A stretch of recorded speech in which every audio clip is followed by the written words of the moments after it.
How I learned about habits. Attending Denison was one of the best decisions of my life.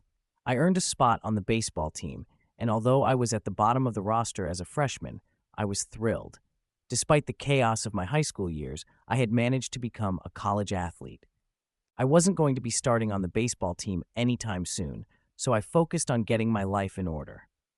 While my peers stayed up late and played video games, I built good sleep habits and went to bed early each night. In the messy world of a college dorm, I made a point to keep my room neat and tidy. These improvements were minor, but they gave me a sense of control over my life. I started to feel confident again, and this growing belief in myself rippled into the classroom as I improved my study habits and managed to earn straight A's during my first year. A habit is a routine or behavior that is performed regularly and, in many cases, automatically. As each semester passed, I accumulated small but consistent habits that ultimately led to results that were unimaginable to me when I started. For example, for the first time in my life, I made it a habit to lift weights multiple times per week, and in the years that followed, my 6-foot 4-inch frame bulked up from a featherweight 170 to a lean 200 pounds. When my sophomore season arrived, I earned a starting role on the pitching staff. By my junior year, I was voted team captain, and at the end of the season, I was selected for the all-conference team. But it was not until my senior season that my sleep habits, study habits, and strength training habits really began to pay off. 6 years after I had been hit in the face with a baseball bat, flown to the hospital, and placed into a coma, I was selected as the top male athlete at Denison University and named to the ESPN Academic All-America team, an honor given to just 33 players across the country. By the time I graduated, I was listed in the school record books in 8 different categories.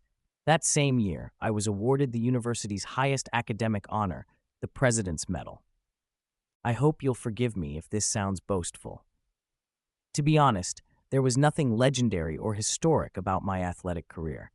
I never ended up playing professionally. However, looking back on those years, I believe I accomplished something just as rare. I fulfilled my potential. And I believe the concepts in this book can help you fulfill your potential as well. We all face challenges in life. This injury was one of mine, and the experience taught me a critical lesson. Changes that seem small and unimportant at first will compound into remarkable results if you're willing to stick with them for years. We all deal with setbacks, but in the long run, the quality of our lives often depends on the quality of our habits. With the same habits, you'll end up with the same results. But with better habits, anything is possible. Maybe there are people who can achieve incredible success overnight. I don't know any of them, and I'm certainly not one of them. There wasn't one defining moment on my journey from medically induced coma to academic All-American. There were many. It was a gradual evolution, a long series of small wins and tiny breakthroughs. The only way I made progress, the only choice I had, was to start small.